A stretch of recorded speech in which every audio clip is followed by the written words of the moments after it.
Palakkad എലപ്പുള്ളിയിൽ മദ്യനിർമ്മാണ company വരും. എതിർപ്പുന്നയിച്ച CPI RJD പാർട്ടികളോട് പദ്ധതിയിൽ നിന്ന് പിന്നോട്ട് പോകാനാകില്ലെന്ന് മുഖ്യമന്ത്രി കടുപ്പിച്ചു പറഞ്ഞതോടെ ഘടകകക്ഷികൾ വഴങ്ങി. മുന്നണിയിലെ മറ്റ് 9 പാർട്ടികളും അനുകൂലിച്ചതോടെ CPIയും RJDയും നിസ്സഹായരായി. CPI ആസ്ഥാനമായ MN സ്മാരകത്തിൽ 3 മണിക്കൂറിലേറെ നീണ്ട അസാധാരണ ചർച്ച. മുഖ്യമന്ത്രി തീരുമാനിക്കുകയും മുന്നണി അനുസരിക്കുകയും ചെയ്യുന്നത് അംഗീകരിക്കാനാകില്ലെന്ന നിലപാടുണ്ടായിട്ടും മദ്യക്കമ്പനിയുടെ കാര്യത്തിൽ തീരുമാനം മാറ്റിക്കാൻ CPIക്ക് ആയില്ല. കുടിവെള്ള പ്രശ്നവും കൃഷിനാശവും ചൂണ്ടിക്കാട്ടി CPIയും RJDയും പദ്ധതിയെ എതിർത്തെങ്കിലും മുഖ്യമന്ത്രിയുടെ മറുപടിയിൽ എല്ലാം അടങ്ങി.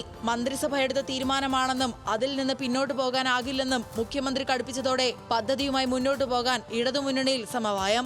ഘടകകക്ഷി ഉന്നയിച്ച ആശങ്കകൾ പരിഹരിച്ചു പോകുമെന്ന് പിന്നീട് മാധ്യമങ്ങളെ കണ്ട LDF കൺവീനർ. പല ആശങ്കകൾ ഇത് സംബന്ധിച്ച് ഉയർത്തി വന്നിട്ടുണ്ട്.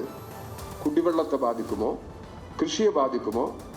ഒരു തരത്തിലും കുടിവെള്ളത്തെയും കൃഷിയെയും ബാധിക്കാത്ത നിലയിലായിരിക്കണം ഇതുപോലുള്ള പദ്ധതികൾ മുന്നോട്ട് കൊണ്ടുപോകേണ്ടത് എന്നുള്ളതാണ് ഇടതുപക്ഷ ജനാധിപത്യ മുന്നണിയുടെ നിലപാട്. ഈ കാര്യത്തിലും ഇടതുപക്ഷ ജനാധിപത്യ മുന്നണി ഈ പ്രശ്നത്തിൽ വ്യക്തത വരുത്തി മുമ്പോട്ട് പോവുകയാണ്. ഘടകകക്ഷികളെ അനുനയിപ്പിച്ചതിന് പിന്നാലെ പ്രതിപക്ഷത്തെ കടന്നാക്രമിച്ച എക്സൈസ് മന്ത്രി MP രാജേഷിന്റെ ഫേസ്ബുക്ക് പോസ്റ്റ്.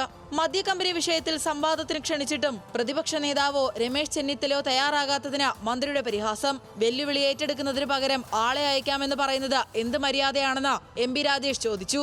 എല്ലാവരും ഒരുമിച്ച് വന്നാലും വിരോധമില്ലെന്നാണ് മന്ത്രിയുടെ വെല്ലുവിളി. എലപ്പുള്ളിയുടെ കാര്യത്തിൽ ഘടകകക്ഷികളെ വരച്ച വരയിൽ നിർത്തിയെങ്കിലും സ്വകാര്യ സർവകലാശാല ബില്ലിൽ കൂടുതൽ ചർച്ച വേണമെന്ന ആവശ്യത്തെ CPMും അംഗീകരിച്ചു. സാമൂഹ്യനീതിയും ഫീസും ബില്ലിൽ വ്യക്തമായി ഉണ്ടാകണമെന്ന് RJDയും CPIയും മുന്നണി യോഗത്തിൽ ആവശ്യപ്പെട്ടു. കിഫ്ബി റോഡുകളിലെ ടോൾ പിരിവിലും കൂടുതൽ ചർച്ച നടത്തി മാത്രം മുന്നോട്ട് പോകാനാണ് ഇടതുമുന്നണി തീരുമാനം. ന്യൂസ് മലയാളം, തിരുവനന്തപുരം.